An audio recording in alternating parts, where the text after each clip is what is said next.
Bonjour, Wachenin Tanse. Welcome to Lakehead University's Indigenous Leadership and Community Resilience with Deputy Grand Chief Mike Metatawabin. We're happy that you are able to join us today. Denise Baxter, Indigenous, Makwa Dodem, Martin Falls, and Donjaba. My name is Denise Baxter. I work as the Vice Provost of Indigenous Initiatives here at Lakehead University, and I will be your MC for the event today. After I finished with the introductions and we're finished with the presentation, we left about 15 to 20 minutes for questions. And so just kind of hold those in your head. And to those from our classes who are joining online, we're happy to see you here as well. Lakehead University respectfully acknowledges that its campuses are located on the traditional lands of Indigenous peoples. Here in Thunder Bay, we're located on the traditional lands of Fort William First Nation, or Nemkiwaju, signatory to the Robinson Spirit Treaty of 1850. Our campus in Aurelia is located on the traditional territory of the Anishinaabe, which include the Ojibwe, Odawa, and Potawatomi nations, collectively known as the Three Fires Confederacy. We also acknowledge the history that many nations hold in the areas around our campuses and are committed to a relationship with First Nations, Métis, and Inuit people based on the principles of mutual trust, respect, reciprocity, and collaboration in the spirit of reconciliation. Before we begin, most of you it won't matter, but we are recording the event today, and we are doing this to preserve a record of the event in the university's archives and to publicize and promote Lakehead University. By attending, you are agreeing to be included in the recording and its public dissemination in any media now known or later developed anywhere in the world in perpetuity. That's my legal comment. But more importantly, you'll be able to log on to our Indigenous Initiatives webpage by the end of the week, and you'll be able to watch a recording if you weren't able to stay for the whole thing, or if you wanted to come back and you wanted to share that with others or listen to it again. It is now my pleasure to welcome Deputy Grand Chief Mike Metatawabin. Mike is a member of Fort Albany First Nation in Treaty 9 territory and a survivor of the notorious St. Anne's Indigenous Residential School, located in his home community. His lived experience has shaped a lifelong commitment to justice, truth, and healing for survivors and their families. Over the years, Mike has emerged as a respected voice in the national movement demanding accountability for the abuses of St. Anne's, contributing to the legal, political, and community-driven efforts to ensure that the truths of residential schools are acknowledged and are never forgotten. For more than 2 decades, Mike has taken on significant leadership roles, including serving as the chief of Fort Albany First Nation from 1998 to 2006, and as Deputy Grand Chief of Anishinaabe Nation from 2009 to 2012, and again serving in that role. He has contributed his expertise to a range of Indigenous organizations such as Five Nations Energy, Wawate Native Communications Society, Anishinaabe Police Service, and the Aboriginal Peoples Television Network, which you may see as APTN in your social media or on your TV. In these roles, he has built strong relationships with local, provincial, and national governments, serving as president, chairperson, and board member across multiple regional bodies. A longtime advocate on issues including addiction, homelessness, housing, and child welfare, Mike has served as the lead commissioner of the Mishkegowuk People's Inquiry on Suicide in the years 2015 and 2016. He continues to be a powerful advocate for Mishkegowuk communities affected by the opiate crisis, working to advance community-driven solutions and culturally grounded healing.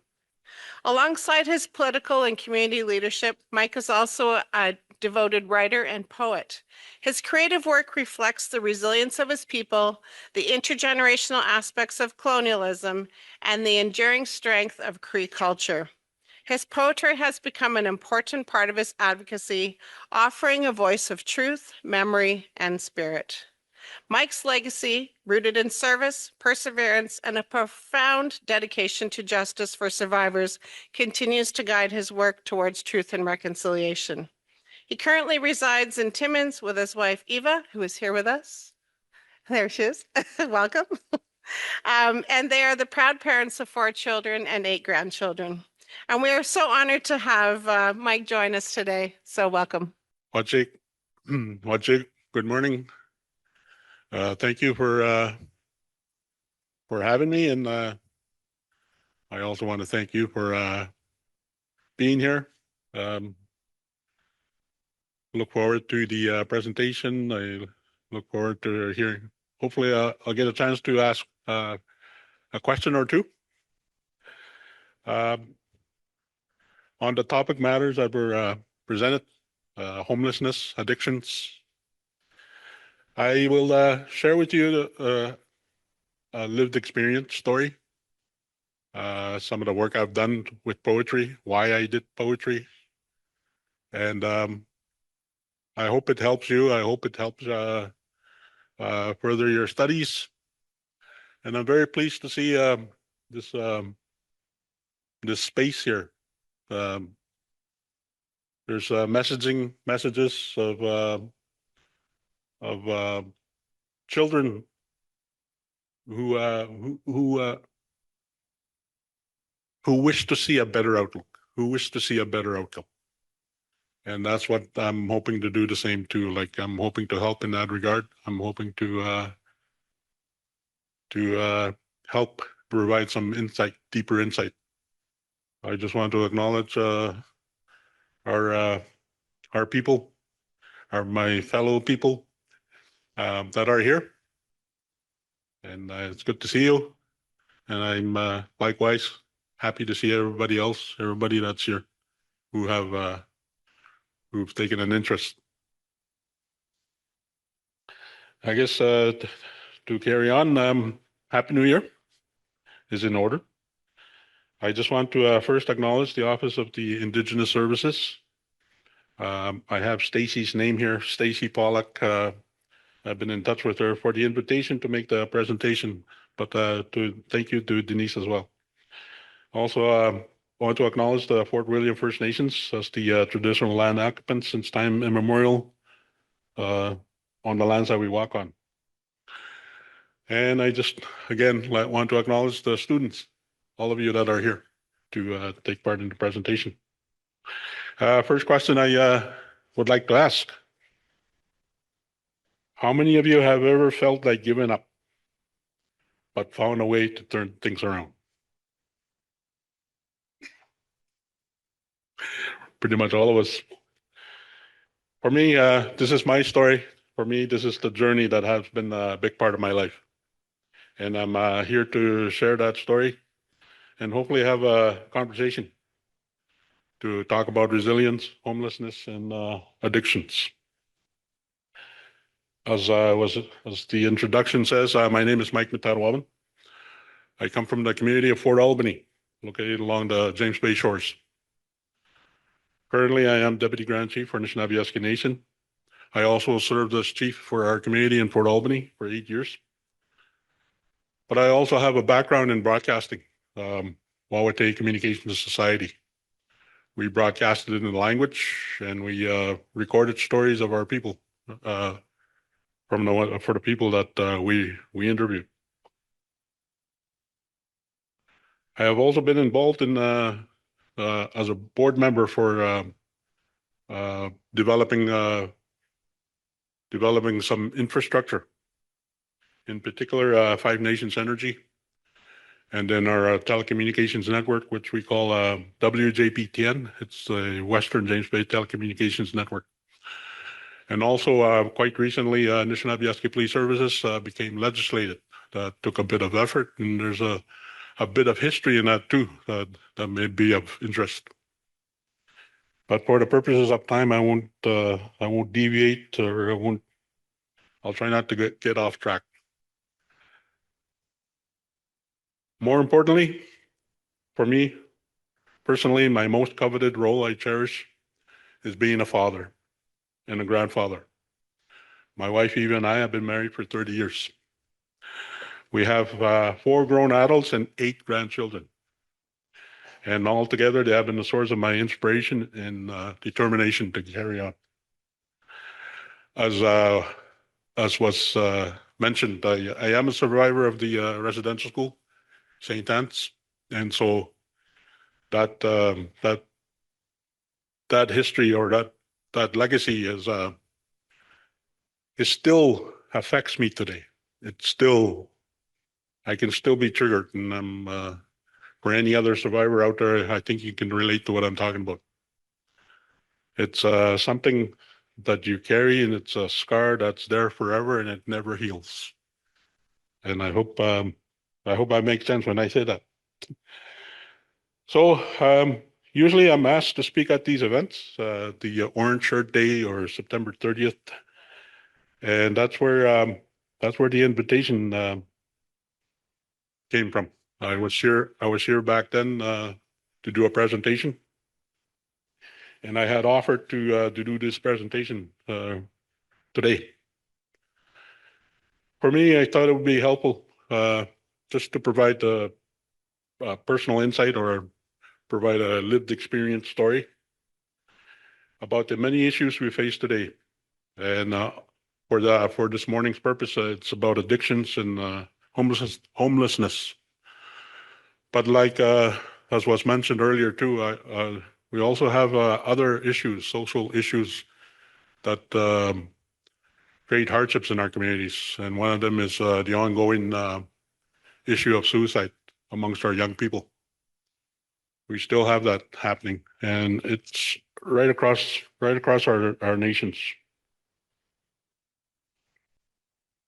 So for me, the purpose of the idea was to provide context for the students who are taking the studies.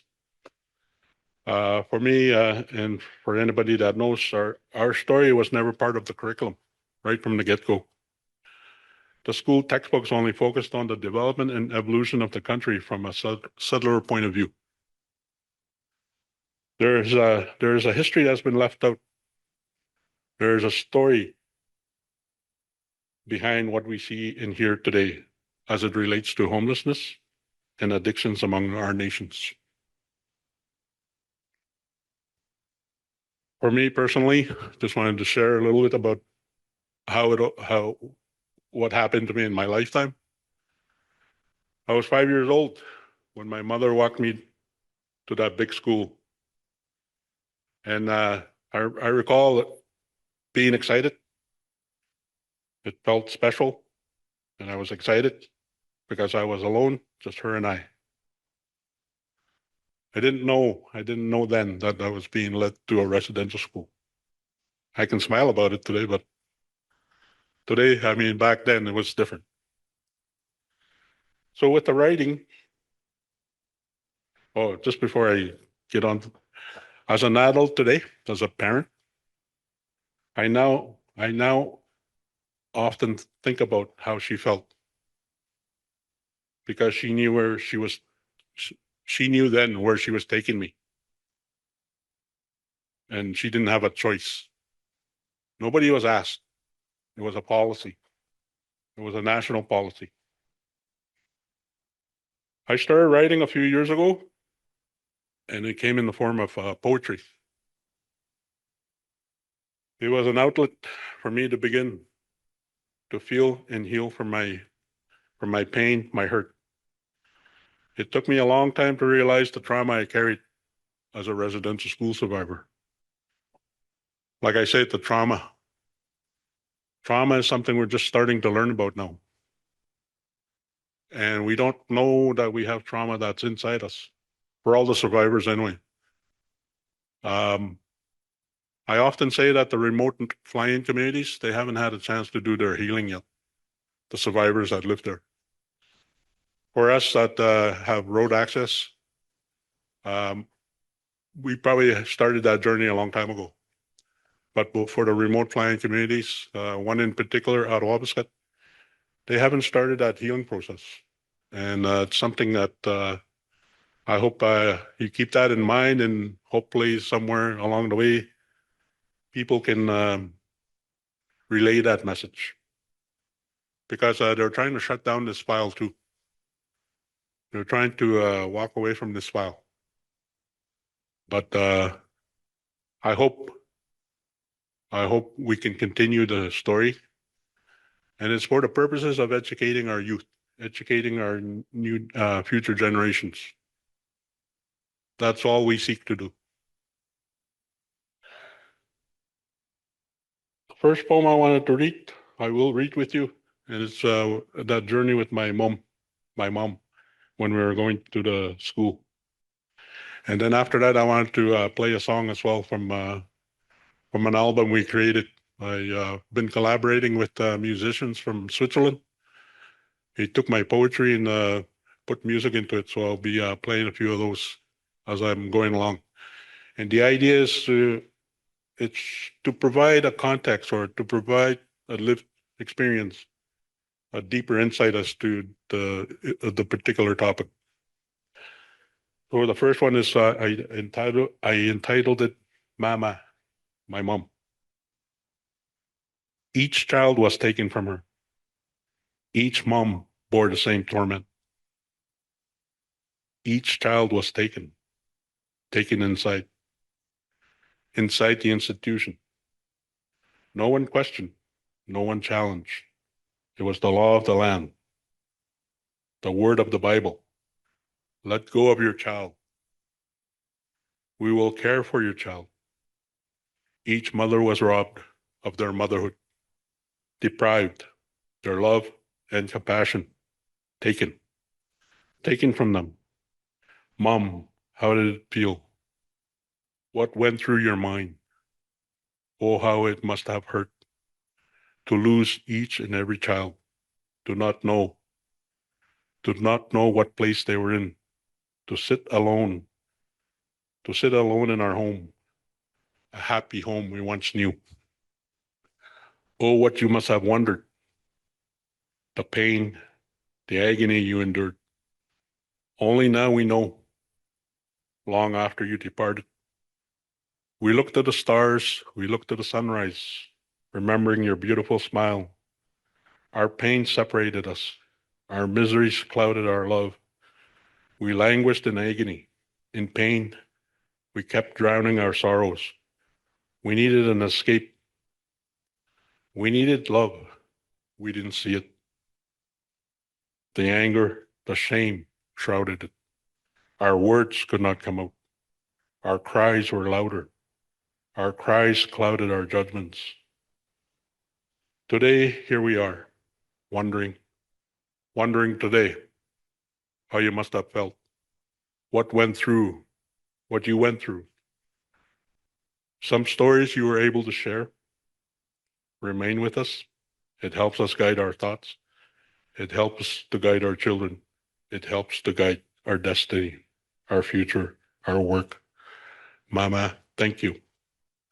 I'll just, if I can get my friend here to play the song, St. Anne's, The Hounds of St. Anne's.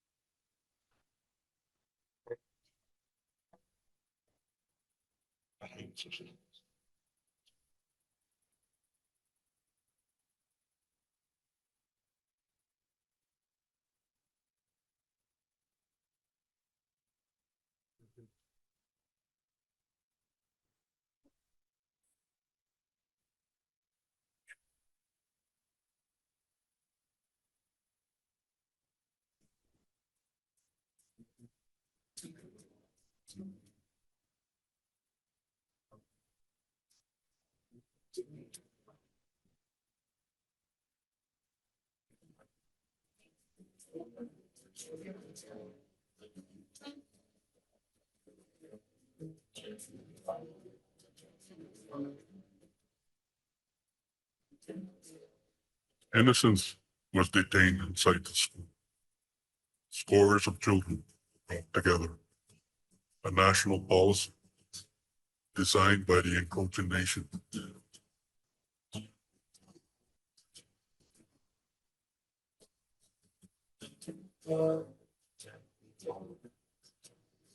Christianity under the guise of the Holy Word.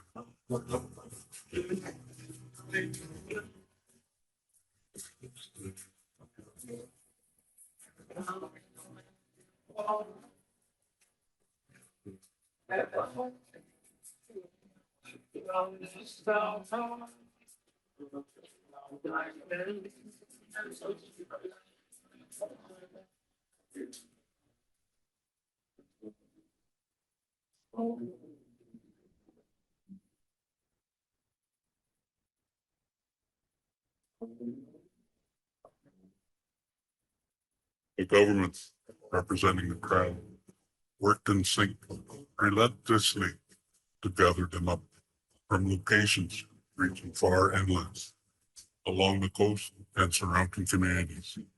They gathered them up. Assimilation was underway. The policy was interpreted as God's law. Abandon your hold. Let the clergy take your place to care for the child.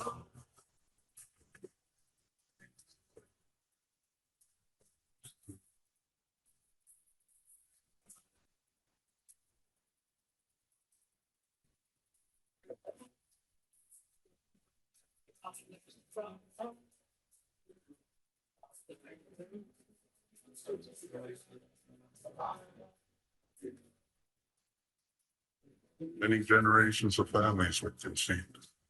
Through fear and faith, they allowed the church to bring them to the refuge of St. Anne's, to the vessel of the predator. Only the victim can account the pain, the suffering, the degradation endured while enslaved under the nation's policy. It was designed to civilize, cleanse the Indian of his pagan way, indoctrinate him into the main fabric of Canada. As every survivor would tell you, each day a constant ache lingered in our hearts, a yearning to feel the tender embrace of our families. Each night we laid in fear, waiting for the night to end. The corridors came alive in the night. Shadows moved, commotion all around.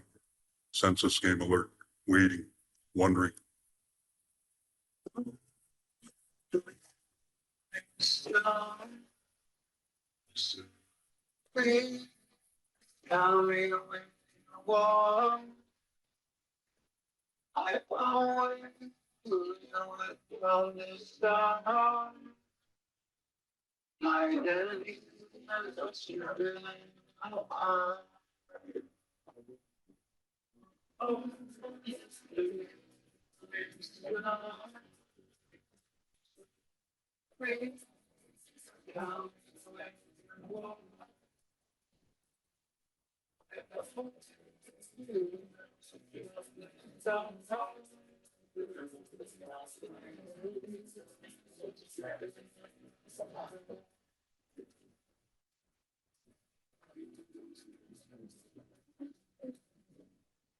What is this fear I sense all around? What cry do I hear? Was he having a bad dream? Was he yearning for mom's tender care? Efforts to console were met with anger, a certain kind of fear in his glare. A common scenario throughout the years, each victim left to bear the unforgivable, unfathomable act and assault on the being, a despicable memory, an experience encrypted forever. Like dogs, like hounds, they prayed unmercifully, forever to be remembered as the hounds of St. Anne's. Yeah, I wrote that number of years ago. And with the music, like I said, it's in collaboration with musicians from Switzerland. Uh, I met somebody here who came over to do research on our Treaty 9 territory. And that's how I got to know him, and that's how I started sharing my writing with him. And they in turn took it and put it into music. As one of our elders shared with us or um, commented when talking about this or when sharing his perspective, he said, you must remember, he said, the home was broken when the residential school started. So that's the impact of a residential school. It destroyed our homes in many ways. As an advocate for our people and having had the honor to hear the stories of our people and all the things we experience, I began to capture moments, time, and stories of what we faced over the millenniums. Our story did not start with being homeless or struggling with addictions. I think that's important too. We didn't just suddenly become destitute. We were here. And that story has never been shared or told and taught in schools. So I hope that, I hope in a way that connection can be made, that bridge to connect the story, to make it real instead of what's being portrayed out there. These are the moments of time that captures the essence of the issues we deal with today. The three words that I use quite often on the history of our people is we were disowned of the lands. We were disempowered. We have no, we're pretty much warts of the state. That's another term that you might want to look up. We're warts of the state. And we were displaced from our lands. So I don't know if that's something that is understood clearly, but from my point of view, when you have to live under those conditions, being disowned, disempowered, and displaced, you're more at a disadvantage in many ways. I'm gonna play another song. It's called "The Lands Were Once Home," and I just to give you a sense of how things were before the settler.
The elders speak of a time not that long ago, when each family was free to live, free to travel, free to harvest. Throughout the lands they did, throughout the lands they knew. Intimately, they knew these lands. They knew the rivers, they knew the lakes, they knew the families. Each tributary had a name, big or small. Each was significant. Each was a favorite. Each and all, they were homesteads. By season, they were occupied. There was a place for early fall, a place, a time to harvest, gathering and storing for the long, harsh winter. Time when winter was harsh, when the nights were long, when temperatures plummeted to lows below lows. The elders reminisce, the elders recall vividly each and every moment while they lived on the lands. Different memories abound, different stories, different challenges, different escapades, survivor instinct, survivor's knowledge, survivor's experience. It was about living off the lands.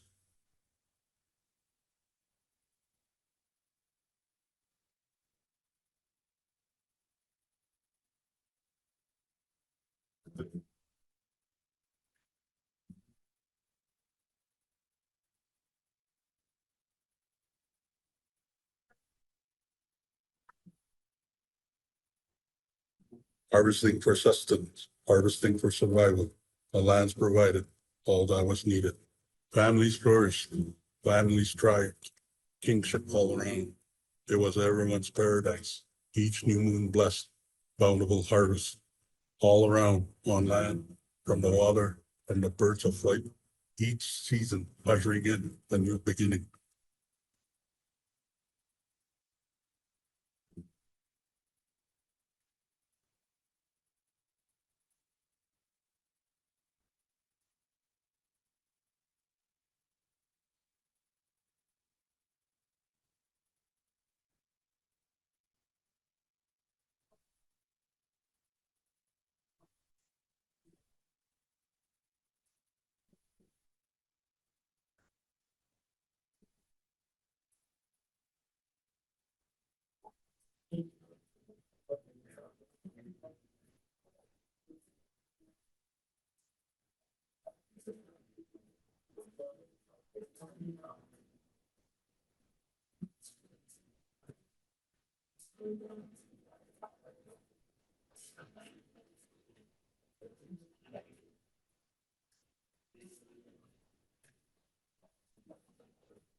And just in general, um, I know you may have covered this already, but just in general, Indigenous people were the first to call this land home.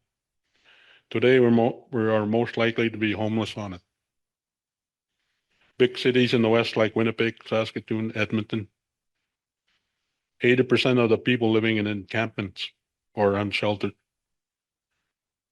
are Indigenous.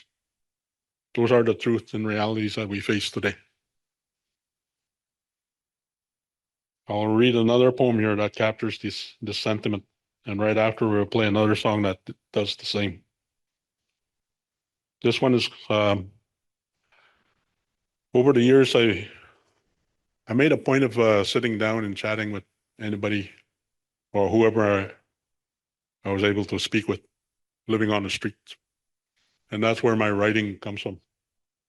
And most of the time, this wasn't down in Toronto. Homeless in the city. For many years, you have seen me, my colleagues, my friends. We roam the streets. You may see us. You may not. Sitting, sifting through garbage, searching for something to help get through the day. You see, it does not matter. You have no time. You have no care. You don't care. Nobody does. We are a pitiable sight. You look away at my sight. I am nothing. In your sight, I am homeless, a vagrant. Did you ever wonder, as an Indigenous person to North America, how are you homeless? How did you become homeless? Do you not have a home? Do you not come from somewhere? Somewhere here on this great land? You must wonder this sometime. I'll play the song Wandering Spirits.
A lonely crowd, a crowd of millions, rushing against time, rushing day by day. A rat race, they say. So be it, I say. I sit by the sidelines. I sit by the sidewalk, unnoticed, unseen. I watch you go by day after day, watching you among the million who do the same as you. I wish I could be you. I wish each and every day.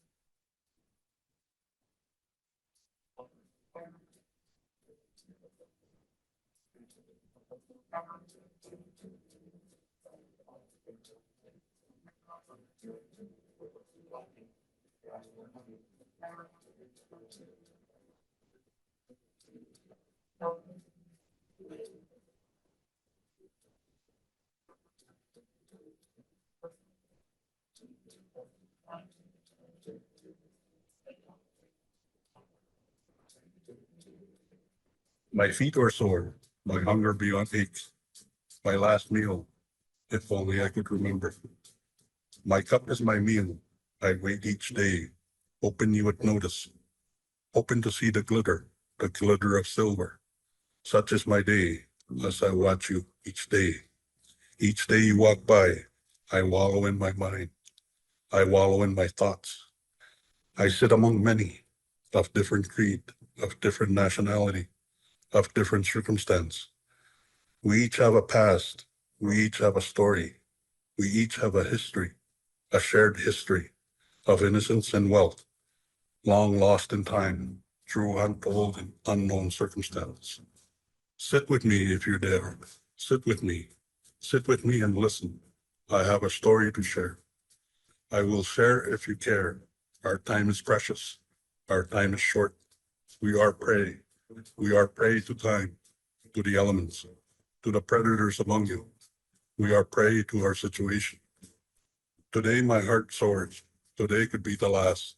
Today could be the past of memories that bring me here. Sit with me, my friend. Sit with me. Eat with me. I am human. I am. I am.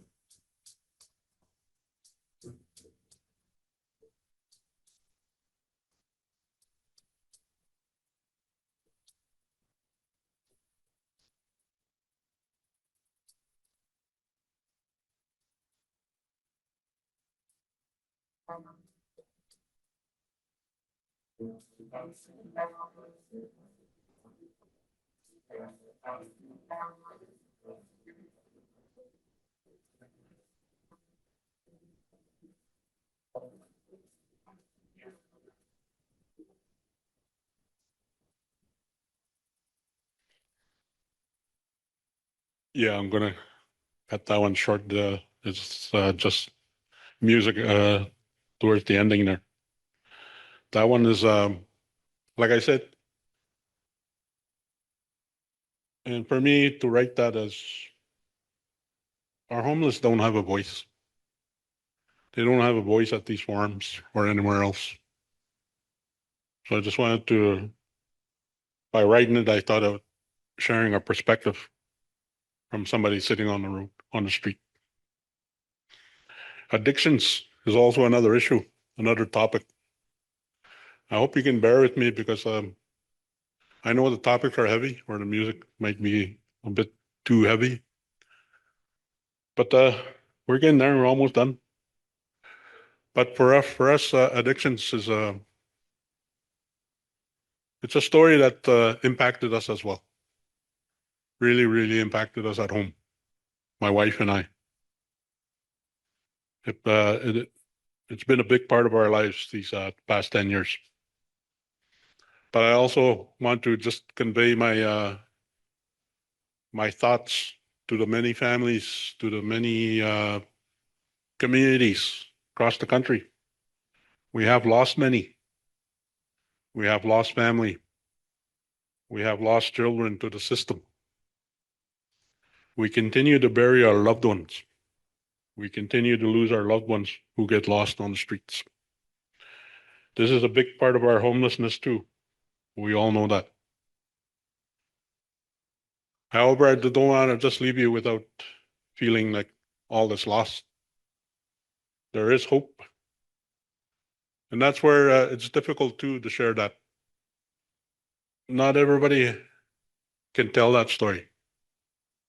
Because like I said, we have lost so many. And we continue to lose a lot of our people.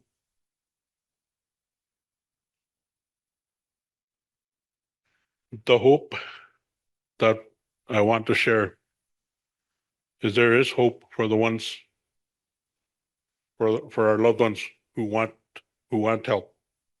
It is there if they want it. It is there when they want it. We just have to make sure that we can help them, guide them through that process. Sadly, it's a complicated process. Our systems are not designed to receive, to accommodate somebody who's reaching out. For that person to reach out, we have to be there. You cannot wait because that moment will lapse and they will go. They will be there when they call out, and that's when we need to catch them. And that's where we can help facilitate that journey. It is very complex. It is very emotional. It deals with children and family. But once you are able to achieve that road to recovery, that too is a challenge. It is very delicate. And reunification with children isn't easy. And like I said, we have been on this journey with our family as victims, caregivers, and helping with our reunification.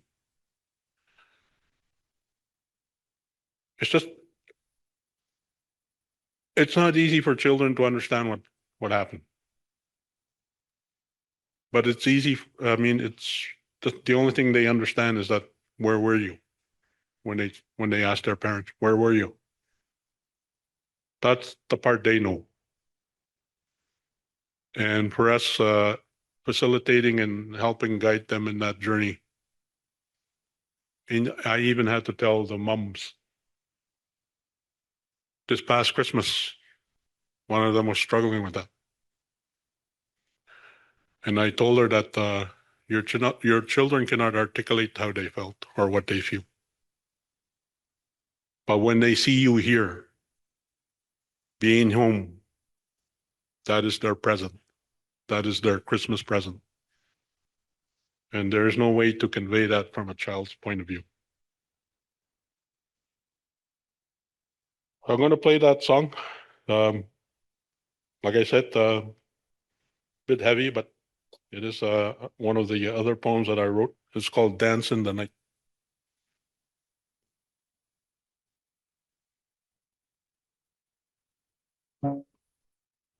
Eerily she dances in the night, deeply entranced, moving to and fro, arms hanging limp, her legs in bent motion, moving side to side, staring blankly, unaware of any presence, unaware and in disarray. Eerily she dances, while the children lay in wonder, while the children wait, as she eerily dances to a tune that plays silently in the night, silently in her mind, in bed, in fear. They have seen it.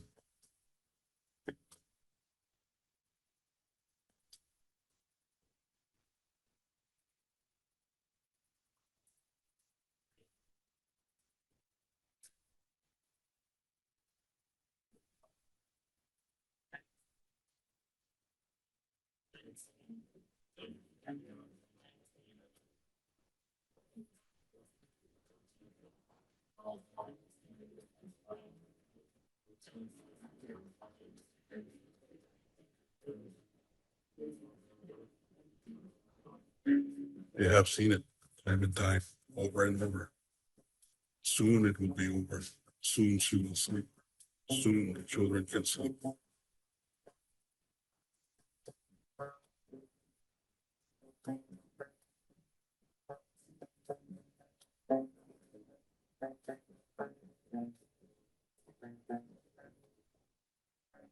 Soon it will be over. Soon, soon, soon.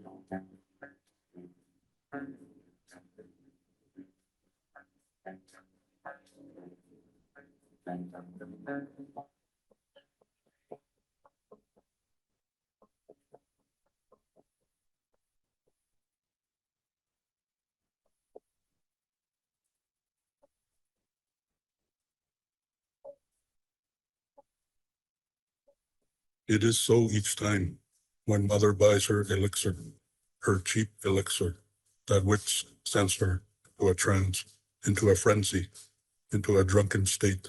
As always, she will not recall, she will not recollect her eerie dance in the night, a dance without sound, a dance without song, a dance her children know, a dance her children watch, a dance her children wonder as she eerily dances in silence in the night.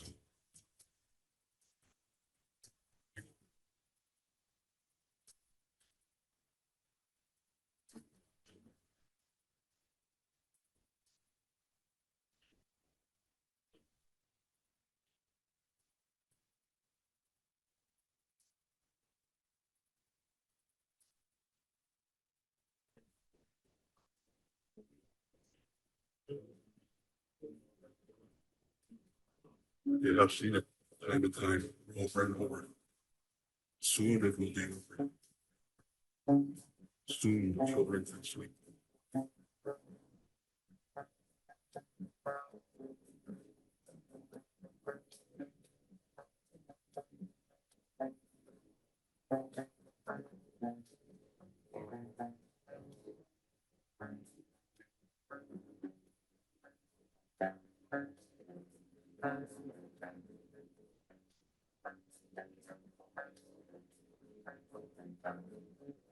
Eerily she dances in the night, deeply entranced, moving to and fro to a song that plays silently in mind, silently in space, inside the mind.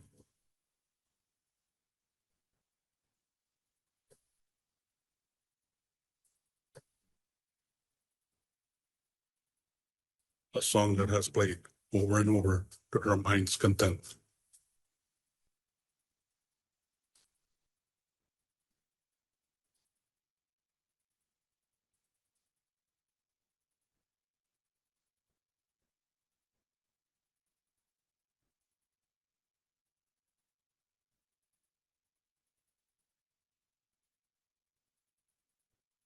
I'm gonna open it up here now for if anybody has any questions or comment.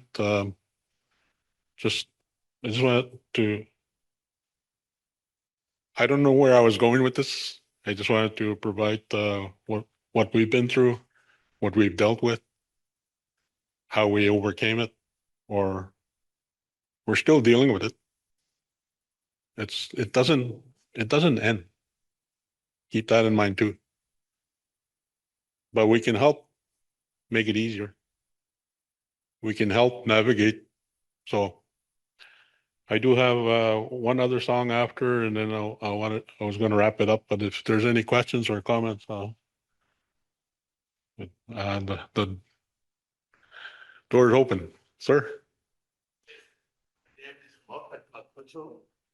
I work in the agricultural association, but we also run the after school program in the Dennis Martin High School, that the destination high school, and send kids to school here. And I also chair the Thunder Bay Parole that's involved in jails in Northwestern Ontario. So the people online can hear you. Miigwech. So in short, my question is, you have said a lot about the legacy of residential schools and of course colonization, which kind of creates a lack of appetite for education among the young people today. But we now realize the contradiction that while residential schools destroyed families and everything, today's young people need education to succeed, because really to get a job or anything, you need that education. How do we reconcile what happened and what's still happening, the wounds that are still there in the communities. Because I know during COVID, we actually did a study on the impact of it, because a lot of Indigenous students who were already struggling in school and dropping out were affected the most. And we now realize there's that correlation between about 80% of all school dropouts end up in the justice system, in our jails. I don't know if anyone read the report last week about the overrepresentation of Indigenous people in jails. And we know right now 50% of all women in Canadian jails are Indigenous, yet their population is only 2% of the female population. These statistics are a reality. And the only thing from my own experience working at the First Nations High School is that education seems to be the bullet. And I'm glad you are here at an institution like Lakehead, where we have future teachers and role models for the others who might not realize that education might open more doors for them so that they are not homeless, they are not in the system, which creates that resentment that the stereotypes, they are criminals, they can't be housed, they can't be everything. We know. I know I'm coming from Africa, I was also colonized. And I know the impacts of what it does to your mental, that you feel you can't do anything unless you are told what to do. So in short, how do we build the bridge between the parents who hated going to residential schools so that the young people today realize they have to go to school if they want to make a difference, so that we can break the whole cycle I was mentioning of poverty, homelessness, incarceration, and so forth. Thank you. Thank you. Yes. Thank you for that. Yes, education.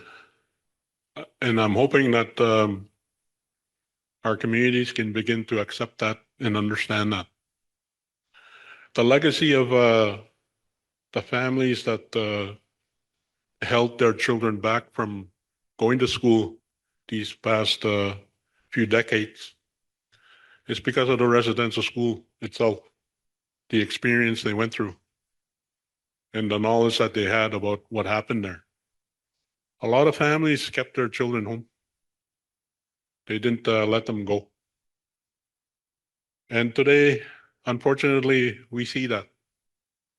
These families are struggling today. They don't have that education. They don't have that opportunity that education would allow them to gain meaningful employment, to find place in the society here in Canada. We're still, like a lot of us are still on the reservations. The reservations too is another story that you can explore. What are they? Basically, for us, they're no different from what you see in the United States when we heard about Guantanamo Bay, when they held people against their will.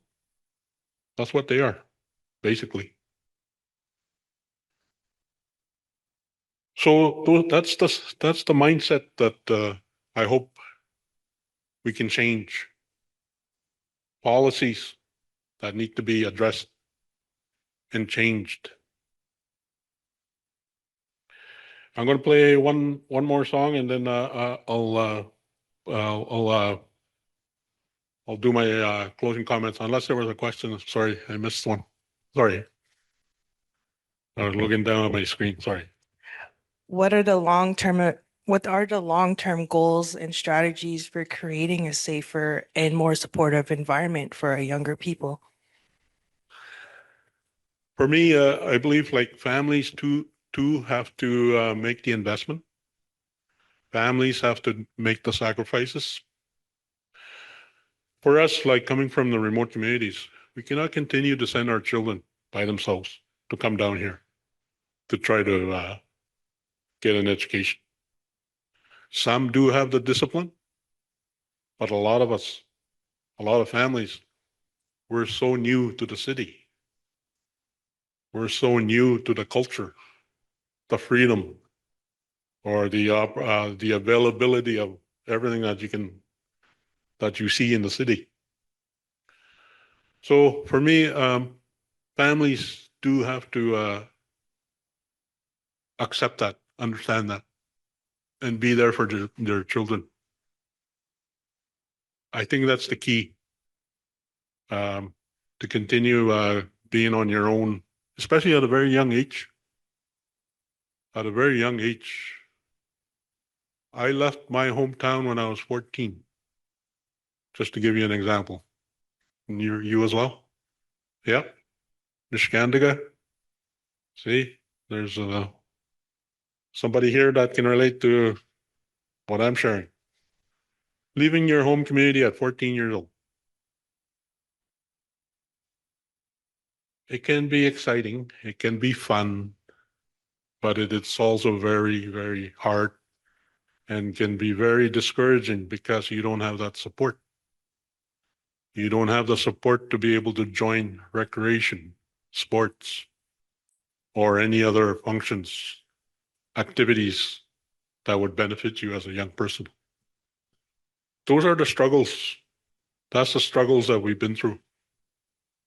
It might be the same today, or we see it today. We hear about it. We hear so much about this. And creating that understanding is what we're after. We want to create that understanding so that we can all help each other. We have one more question before we wrap up. All right.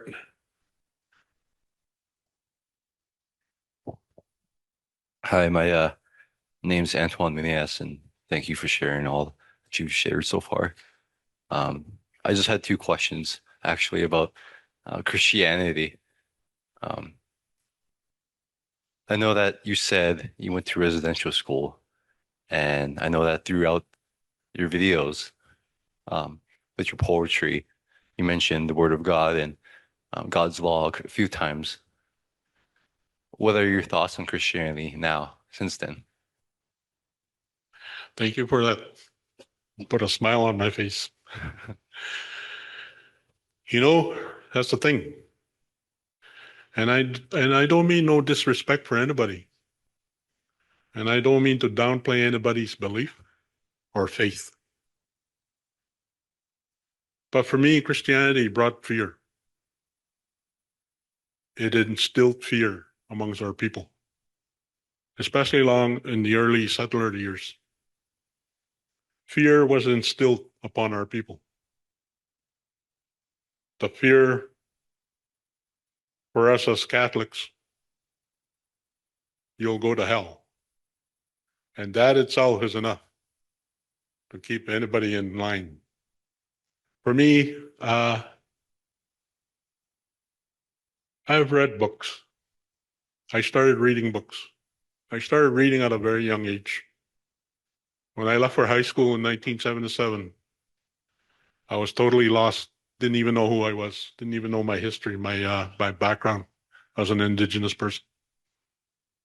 And when the students began asking me questions, asking me who I was, if we still lived in teepees, I was really thrown in for a loop because that's not my home community. We never had teepees in my home community, except for cooking. So I found myself in the library. I immersed myself in the library, reading books all about our people. And eventually it led on to other books that led me to overcoming the fear. So I don't know if that helps. It gives me a sense. It gives me a sense of just your understanding on the Christianity as a topic. So thanks for sharing. My second question would be, can Christianity and Indigenous culture coincide together?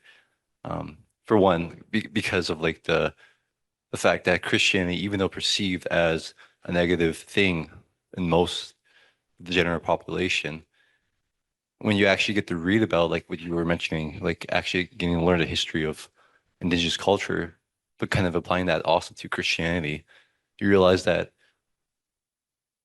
Christianity, even though it was used against our people, was it's actually good, and the teachings that come from it, there's a lot of truth in it. And ironically enough, a lot of the truth lines up with indigenous culture's truth. And so I just was wondering, like, do you think they can both coincide, especially with other communities up north adopting the Christian path, like Sachico or Sandy Lake or Pekanjicum or Grassy Narrows, with more churches and more younger generations adopting Christianity as their new faith? Yes, the answer for me is yes. Like one elder that we heard recently, he was asked, "Why do you go to the different denominations in the community that he was residing in?" His response was, "I will go to wherever they worship or honor or pray to. I will go where they exercise the faith." He wasn't picky, or he didn't want to discriminate. He said, "I will go there and sit with them." So yes, just to answer your question, it can, it should, and it is happening. We've seen it in Long Lac, First Nation community of Long Lac. We attended a funeral there, and they were using both the traditional way and the faith of the Catholicism. What's the time here? I'll play one more song and then I'm going to wrap it up. But Dead Indian.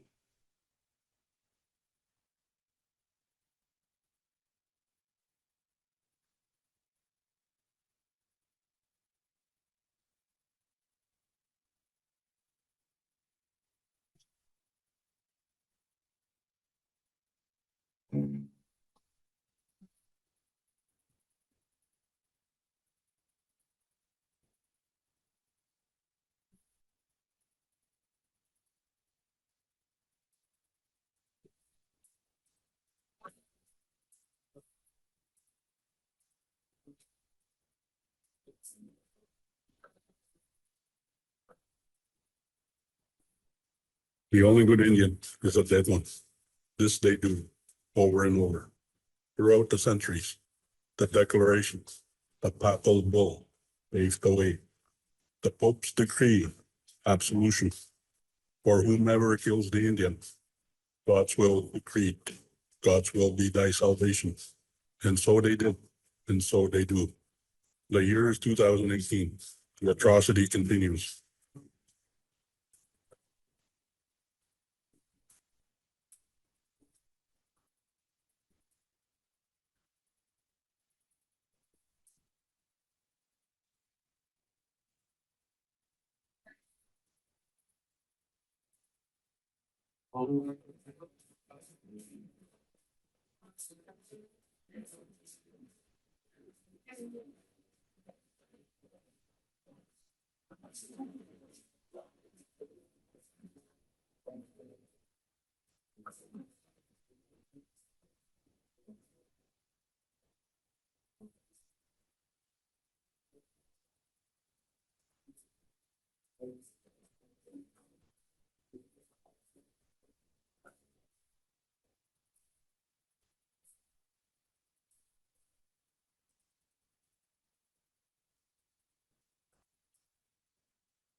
Open the field. Joyce Natchie, Agnes Sutherland, just to name a few. In the year of the Lord 2018, countless more, too many to name. Assimilate they must, kill the Indian within, indoctrinate, take the child away, sweep them all at will. The policy of Canada's founding fathers must prevail. Elections come and go, policies remain. Nothing changes. After all, it is 2018. The leader says, niceties exchanged, nothing is said of the dead Indian policy. Sisters have paid the price, brothers have gone forever, broken hearts remain, teardrops endlessly cascading, shrouding our eyes, our pains. We hear the cries. The mourning is forever in our heart.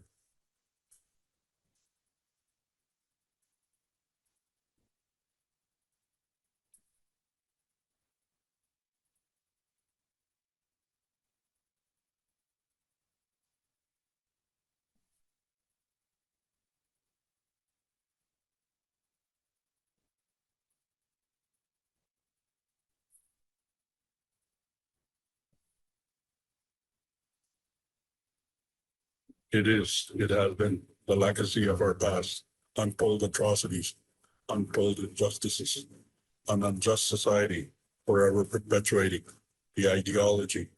The only good Indian is a dead Indian. This they do over and over.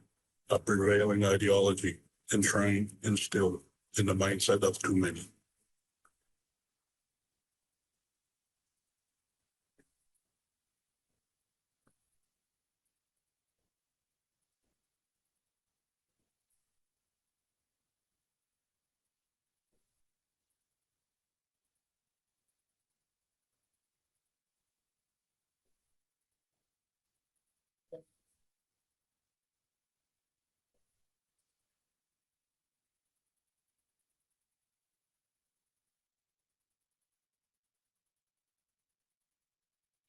Yeah. With that one, sadly, this is the reality we live today. The year being 2026. We still live with that. We still deal with that. We still experience that. The policies have not changed. We still lose our loved ones time and time again. Justice always turns a blind eye. No penalty to the perpetrators, just another dead Indian. The mindset of society and policies that were created have to change. Why are we severely overrepresented in child welfare, in jails? The discrimination in healthcare, the legal system. What is our place in society? I ask that question. To wrap things up, our communities are full of strong, resourceful, resilient people. Our people have a strong sense and knowledge of how to get things done. We still have the language. Many of us are still connected to the lands. In our region alone, for our fly-in communities, we have achieved a few milestones. 5 Nations Energy, Wahtenaganeyap, those are transmission lines. Nishnabioski Police Services, just to name a few. As well, there are many individual success stories out there. It wasn't without hardship. We had to overcome mindsets within the corporate world that said, over my dead body, or it will never happen. These were the actual words said to us when we were negotiating to create hope, an economy, success, and a future. That concludes my presentation. Amigos.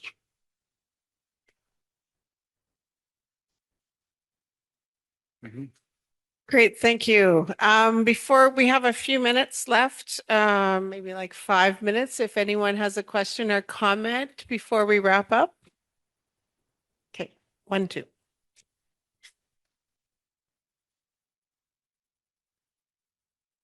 Good afternoon, Deputy. My name is Cohen. I come from Laxo First Nation, and my community has been dealing with we've been dealing with funerals on a weekly basis due to overdoses and youth suicides. And we know where that comes from. We know why that's happening. In your opinion, as a leader, what do you think the first steps would be into having that discussion to heal our communities in terms of and dealing with the youth suicides and then with the addictions and the dealers in the community? Amigos, and thank you. I'm very glad you asked the question. It's by asking the question. We asked the question. and we need to raise it with our leadership in our own communities. Ask those questions within our family, within our communities. We have to begin to acknowledge.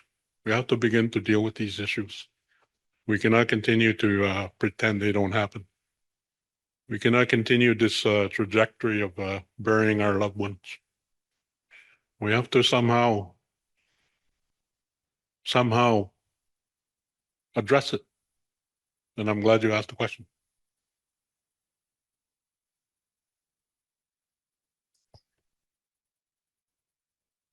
Pleased to meet. Just speak close. Pleased to meet you. My name is Bryce. My question was, well, since it's the last question, might as well ask a bit of a happier one. You've been bringing awareness to all these issues. My question is, over the years, how many successes have you had in general? How successful? For the work or things that we've been doing, Yeah, work-wise, how many successes Okay. have you had over the years? that too is a good. I'm glad you asked that question. The more recent one, and this one is of national interest. It's bringing our police services to fall under legislation.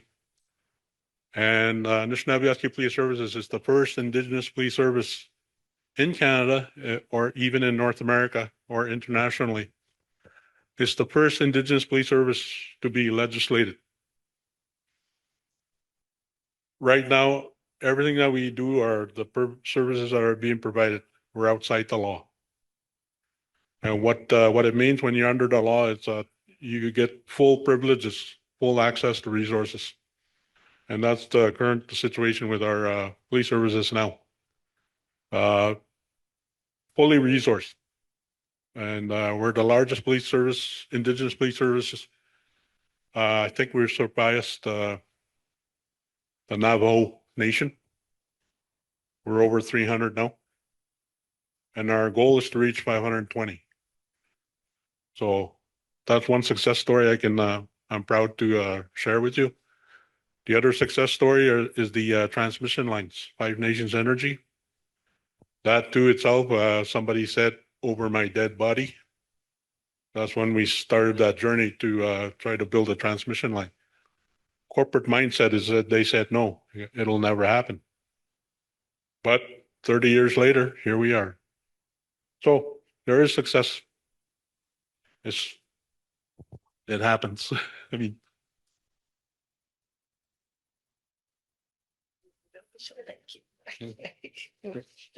I'm going to say a few words. Okay. So thank you for the questions. Miigwech, Mike, for your words. I know the topic of today's work was driven from the experiences personally. I do appreciate the fact that art pushes our thinking, the music pushes our thinking, and pushes it to a place of critical reflection. And as you know, we often hear the word speak truth. And there are many, many, many truths from different people, different experiences, different generations. Like our Deputy Grand Chief here, my father also was a residential school survivor, along with all my aunts and uncles and my kokum and chomish when they were with us. It is a multi-generational, intergenerational piece. And if I could get Yolanda to give us a wave back there. Yolanda manages our Indigenous Student Services Center here, which is a service for students at Lakehead University. We have elders that are visiting us weekly. We have pipe ceremony that happens monthly. And we have access. So I'm going to invite you to pop by there later if you'd like. We have medicines and we have smudging in that room. So if after now we're going to bring the food over there, you'd like to go there, certainly our team will be there to receive you. I also acknowledge all the students that are here and then the faculty and staff that work with them. When we talk about hope, we often talk about every graduate or everybody who comes to university or post-secondary school. It's not just their life they're changing, it's the life of their family, it's the life of their community. And so I just want to congratulate everybody for the perseverance that you've all shown and the grit and determination for being a student of anywhere, because school is not easy. Being away from your family is not easy. We're week 3 of semester 2, 9 more weeks to go after this week. But you're here and you all have a goal and you all have a plan. And, that's very commendable, and it's very, very important work that you're engaging in. So keep that as you do that work together. I know I always look forward to convocation time. I look forward to the celebrations, and we have monthly feasts that happen in ISSC for people to come as well. So you're doing the work, but you're also doing the broader work at the same time. And for everyone who hasn't had a chance to grab some food, we have sandwiches, coffee, tea, and cookies at the back. But there's an important word here on the screen behind me. So I just want to give Mike an opportunity to speak to that. Miigwech. Yeah, if I'm not very good with terminology, but that's a link. If you go to that link, actually it's bambambam.ch. Yeah. If you go to that's the album itself with the audio only and with the lyrics of the poetry. There's 9 songs to that in that album. And like I said, the musicians are from Switzerland, and we've been collaborating these last few years, and we continue to record, and we're putting together a package. Hopefully they'll have it. I think they're looking at April to do something with it. So anyway, that's what that is. And thank you all. Thank you for being here, and it was an honor for me to share with you. At least I hope it helps. And thank you very much. Small gift of appreciation. Thank you so Okay. much. All right. Very good. Thank you. All right, miigwech, everyone. For those that are in my class, we're going to be in our classroom at 1:15, so you have a little bit of a break, and we'll see you there and follow up our conversation about today. But to everyone, those online joining us, and of course to our honored guests, miigwech, and thank you again for joining us.